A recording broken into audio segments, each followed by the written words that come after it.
আসলে মানসিক স্বাস্থ্য সেবাটা তো একটু অবহেলিত থাকে, একটু পশ্চাৎপদ আমি বলবো।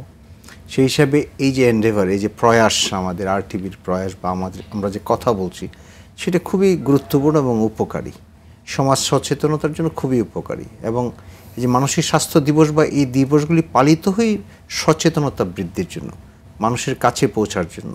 So RTV doing a great job, সেজন্য আপনাদেরকে ধন্যবাদ এবং আমাদের কৃতজ্ঞতা আপনাদের প্রতি। ধন্যবাদ। স্বাস্থ্য সকল সুখের মূল, আমরা সবাই জানি এই কথাটা।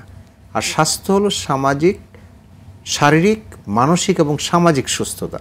এটা কিন্তু আমার কথা না, এটা বিশ্ব স্বাস্থ্য সংস্থার কথা, WHO।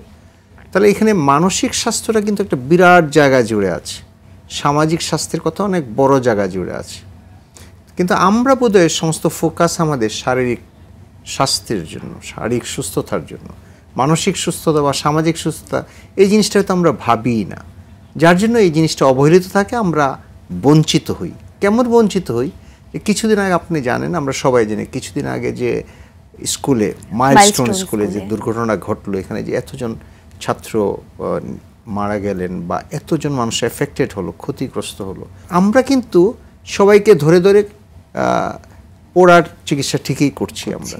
কিন্তু এই যে আমরা মানসিকভাবে যে ভেঙে পড়লাম, আমরা বলি সাইকোলজিক্যাল ট্রমা যেগুলি হলো, আঘাত পাইলাম, কষ্ট পেলাম, এই জিনিসটা কিন্তু আমরা কেউ দেখছি না। অথচ এই ব্যথায়, এই মনের ব্যথায়, মনের কষ্টে কিন্তু আমরা কান্না করছি, আমরা লুকিয়ে থাকছি, আমরা হয়তো দিক বিদিক শূন্য হয়ে যাচ্ছি। এই স্ট্রেসগুলি কিন্তু আমরা নিতে পারি না, কিন্তু আমরা বুঝি না যে এই স্ট্রেসটাকেও মোকাবেলা করা উচিত, এই স্ট্রেস এটাকে অ্যাড্রেস করা দরকার। যেমন শারীরিক চিকিৎসার জন্য যেমন ফার্স্ট এইড দিই আমরা, এরকম কিন্তু এখানেও ফার্স্ট এইড আছে, মানসিক স্বাস্থ্য সেবার জন্য ফার্স্ট এইড আছে, প্রাথমিক চিকিৎসা আছে। আমরা কিন্তু একটু কথা বললেই কিন্তু অনেক কিছু রিলিভ করা সম্ভব হয়। যে মা তার সন্তানকে হারিয়েছে, বা যে বাবা তার সন্তানকে হারিয়েছে, বা যে শিশুটি তার ভাই বোনকে হারিয়েছে, তাদের মনের ব্যথাটা কিন্তু আমরা কখনো চিন্তা করি না। এই জিনিসটার মধ্যে আমরা পশ্চাৎপদ আছি, অথচ এটা মোকাবেলা করা অনেক জরুরি। বিকজ শারীরিক রোগ কিন্তু আপনি সেরে যাবে, আপনি স্টিচ দিলেন বা পুরাটার চিকিৎসা করলেন, এটা কিন্তু ভালো হয়ে যাচ্ছে, এটার আফটার ইফেক্ট ততটা কিন্তু নাই। কিন্তু মনের যে ব্যথাটা ছিল, মনের যে কষ্টটা, যে ট্রমাটা ছিল, সেটার এফেক্ট কিন্তু যুগ যুগ ধরে চলতে থাকবে। এবং আপনি যদি সঠিক সময় অ্যাড্রেস না করেন, একদিন কিন্তু এটা আপনার ঘুমের মধ্যে ফিরে আসবে, ঘুমাইতে যেতে ফিরে আসবে, আপনার কাজে কর্মে ফিরে আসবে।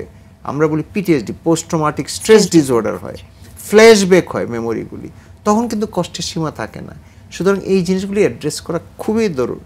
এবং আজকার দুনিয়াতে এই প্রেজেন্ট স্টেটে, ধরেন গাজার কথা বলি, কাশ্মীরের কথা বলি, ইউক্রেনের কথা বলি, অন্যান্য যুদ্ধ বিধ্বস্ত এলাকার কথা বলি, আমাদের রোহিঙ্গা ইস্যুর কথা বলি, চতুর্দিকে কিন্তু এই পরিস্থিতি, ঝড়ঝঞ্ঝা, কয়েকদিন পরে পরে বন্যা হচ্ছে, আর্থকোয়াক হচ্ছে, প্রাকৃতিক দুর্যোগ হচ্ছে, এগুলো কিন্তু মোকাবেলা করতে হবে। এই জিনিসটি অবহেলিত, এবং সেই জন্যই বোধহয় বিশ্ব স্বাস্থ্য সংস্থা এই প্রতিপাদ্যটাকে ঠিক করেছে যে এই জায়গাগুলিকে আমাদেরকে দুর্যোগ মোকাবেলার মধ্যে অথবা ইমার্জেন্সিতে আমাদেরকে কিন্তু এগুলি ফেস করতে হবে, মোকাবেলা করতে হবে।